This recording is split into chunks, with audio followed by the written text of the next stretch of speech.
lumière, ça va bien. Super, on va pouvoir commencer.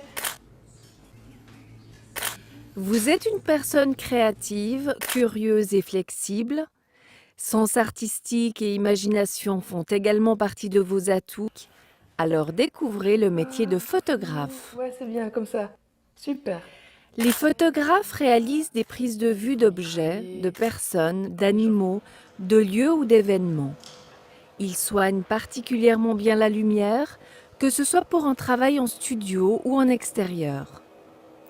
Ils ou elles traitent et développent ensuite les images réalisées en fonction de leur utilisation et du support prévu. Les photographes peuvent travailler pour des agences de presse ou de publicité, des entreprises et des institutions publiques ou privées, des agences photos ou encore en tant qu'indépendants. Dans ce cas, un temps important est consacré à la recherche de mandats.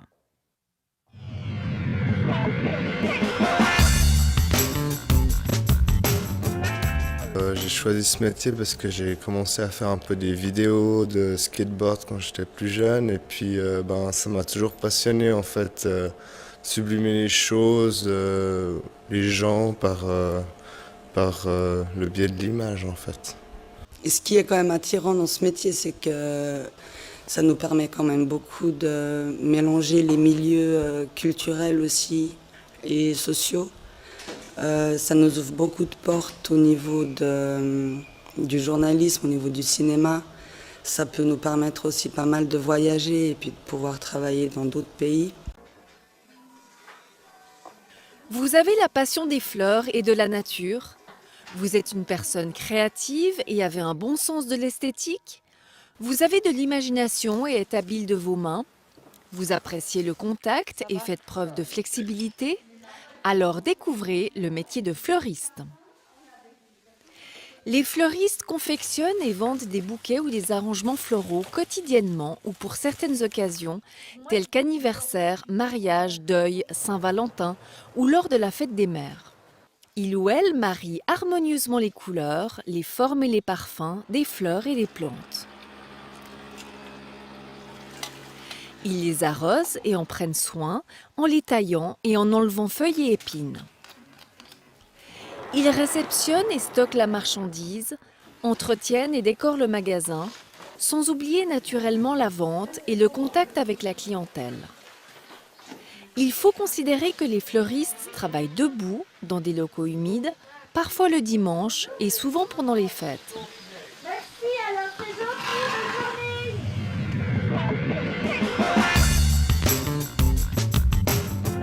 Alors, ce qui m'a amené à choisir ce métier, c'est en fait ma grand-maman parce que j'allais beaucoup dans le jardin avec elle, puis on faisait des petits pavés de différentes fleurs avec différentes couleurs. Puis en fait, j'avais envie de créer quelque chose avec les fleurs que je voyais. Moi, j'aime bien le contact. Enfin, voilà, de parler avec les gens, enfin, voir les différents types de personnes, ceux qui sont très joyeux et puis ceux qui sont là juste pour offrir des fleurs parce qu'il faut offrir des fleurs et puis voilà. On croit que c'est un métier où on est derrière, on fait des arrangements, des bouquets, mais il y a aussi la plupart du temps, il faut vendre ses bouquets, il faut aussi savoir vendre. Donc si on aime le contact, puis créer quelque chose aussi, c'est ce qu'il faut prendre comme métier, quoi. C'est bon? 1, 2, 3. Vous êtes une personne organisée et sociable. Les tâches administratives vous intéressent tout autant que le domaine médical. Vous aimez prendre soin des animaux et appréciez le travail en équipe. Alors découvrez le métier d'assistant, assistante en médecine vétérinaire. Les assistants et les assistantes en médecine vétérinaire effectuent des tâches variées dans un cabinet vétérinaire. Accueil des clients et des animaux, tâches administratives, travaux de laboratoire et de radiologie. Une bonne partie de leur temps est consacrée au nettoyage. Désinfection, stérilisation et rangement quotidien sont en effet essentiels pour assurer l'hygiène du cabinet. Il ou elle assiste également le médecin vétérinaire pendant les consultations ou les opérations, le plus souvent pour des petits animaux de compagnie, tels que chiens, chats, lapins, etc. Afin de rassurer les clients et calmer les animaux apeurés ou qui souffrent, les assistants et les assistantes en médecine vétérinaire doivent faire preuve de tact et de sang-froid.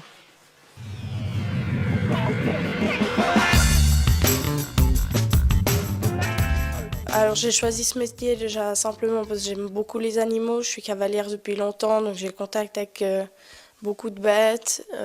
Mes parents aussi ont des animaux, donc j'ai toujours été dans ce milieu-là et puis c'est ça qui m'a donné l'envie de commencer cette profession. Ce qui me plaît, c'est d'être en contact avec pas seulement les animaux, mais aussi avec les gens, être là pour les réconforter, être là pour eux, les accueillir. On manipule beaucoup de choses, on a beaucoup de responsabilités entre les prises de téléphone, les opérations, le laboratoire et puis tout ça, quoi.